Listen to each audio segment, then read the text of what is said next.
como devemos viver, como devemos caminhar para conseguirmos ter paz, ter alegria, ter saúde. E a partir daí, nós sabemos o porquê dos acontecimentos que desagradam a todos nós e as leis amoráveis de Deus, já que Deus a todos nós criou para sermos felizes. E nós vemos que o escândalo é necessário, mas ai de quem o provoque. Com todas essas informações dolorosas que chegam até nós de mortes coletivas, isso mexe tanto com a nossa alma. E as pessoas naturalmente perguntam: quanto às leis misericordiosas de Deus, como tanta gente morrendo, criança, jovem, de uma maneira brutal. Aí nós sentimos então falta da orientação que só a doutrina dos Espíritos nos concede. O escândalo é necessário. É necessário porque nós ainda não seguimos as leis de Deus. Muita gente usa a lei de Deus para vingar, porque não conhece. Na realidade, não conhece as leis de Deus. O Deus deles castiga. Eles têm medo de Deus, têm temor de Deus.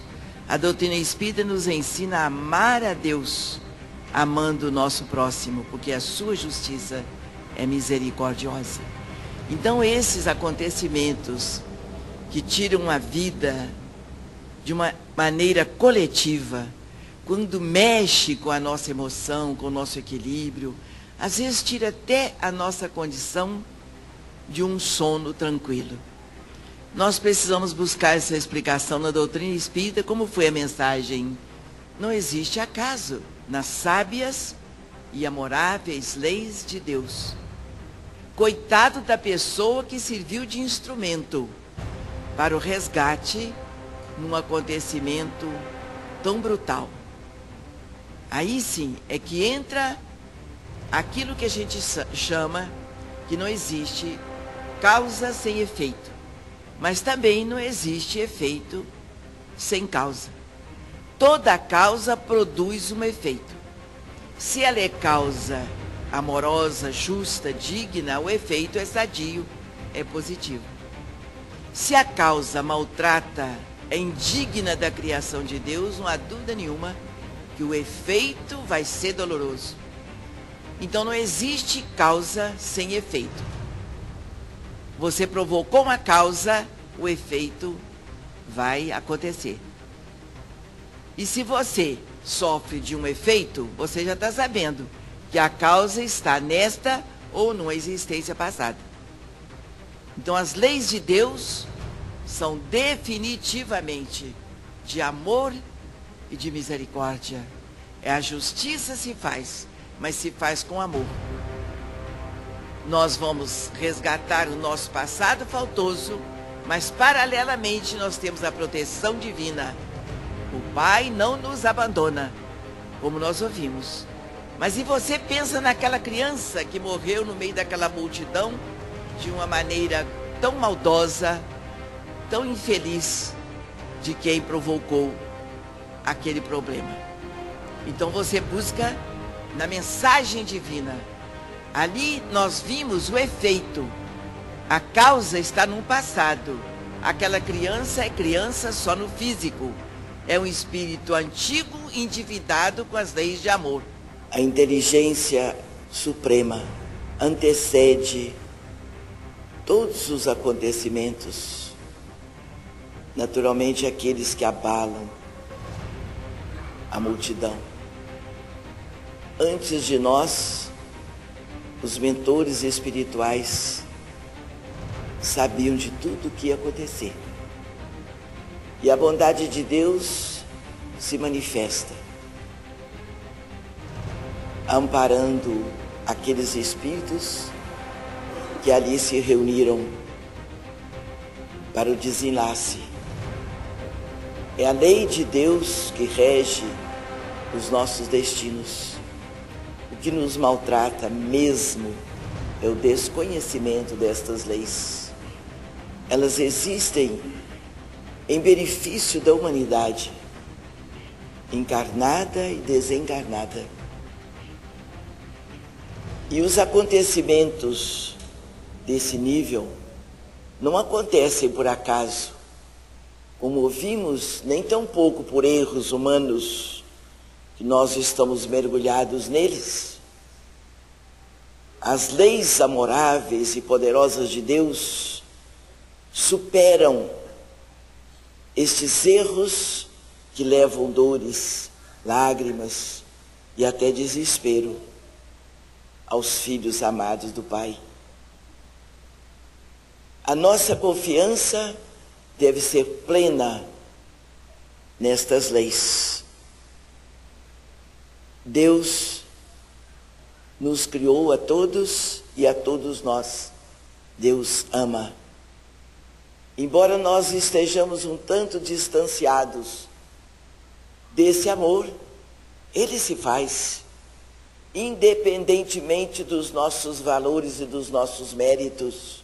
Sem dúvida, nós teremos que cuidar do nosso progresso, responder pelos nossos erros, mas dentro das leis de amor universal.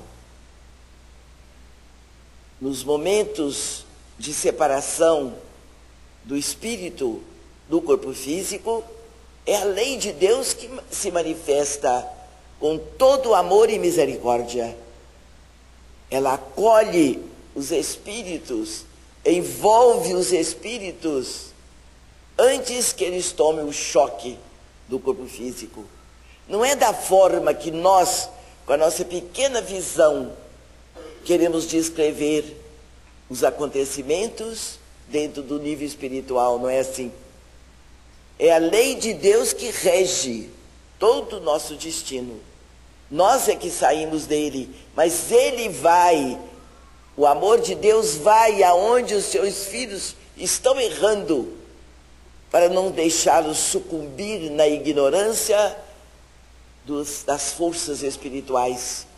Os espíritos ali reconhecem a sua filiação divina e o amparo divino que está acontecendo, que geralmente eles não percebem os horrores que dizem respeito ao corpo físico ou à vida terrena. Então ali é a lei de Deus amparando os seus filhos recém-chegados à pátria espiritual. Aqui na Terra, nós estamos mergulhados nas leis do mundo, por isso as dores. A sociedade é produto nosso. Ela é justamente o nosso espelho. E assim é a vida num todo, quer seja no Brasil, quer seja universalmente falando.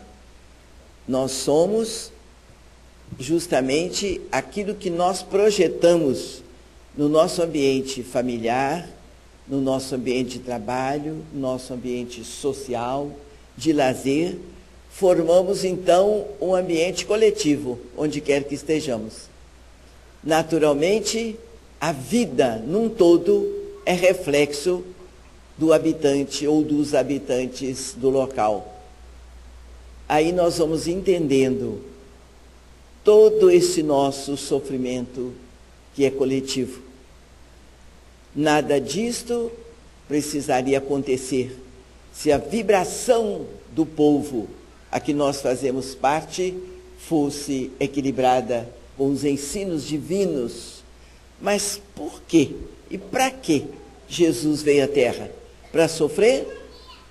Para morrer numa cruz, atendendo a nossa ignorância, a nossa maldade? Não. Ele veio para ensinar o amor, a dignidade, ainda que soframos, ainda que tenhamos dificuldades na vida, nós não podemos ceder ao mal. Nós temos que dar testemunho da nossa filiação divina, do nosso equilíbrio, ainda chorando. Nós somos cartão da mensagem que nasceu na manjedoura. É preciso que o homem tome esse conhecimento e lute o bom combate de Paulo de Tarso para viver a dignidade cristã. Isso não é religião, é divino. É lei de Deus que está no seu interior, no nosso interior. É dever nosso ensinar a humanidade, ensinar os nossos companheiros de caminhada a vida cristã. Não é vida religiosa. Uma religião que nasceu aí na esquina, um punhado de interesseiros que ficam ditando as normas de acordo com os seus pensamentos ainda materialistas. É divino, está dentro de você. A lei de Deus está dentro de nós. Nós somos criados por Deus. Temos parte dessa divindade para sermos humildes, bons e dignos de sermos filhos de Deus. Não é para sermos orgulhosos e poderosos do mundo. Há um poder, sim, para você que segue as leis de Deus. É um poder, sim, o poder divino, o poder do amor, o poder do perdão, o poder incondicional da vivência do bem. Você mereça ou não, nós temos obrigações na divulgação do bem. A gente sofre, mas sente que há uma razão de ser. A gente chora, mas entende o porquê do sofrimento. Mas precisamos entender. Precisamos viver as leis de Deus. E as religiões se perturbam e se deixam perturbar pelos poderes do mundo. Nós precisamos do mundo, mas precisamos transformá-lo num céu, num ambiente de paz, de responsabilidade. E há uma decadência triste da moral, há uma decadência lamentável da razão da vida. Não foi para isto que nós viemos povoar o mundo de Jesus. Mas nós temos o livre-arbítrio.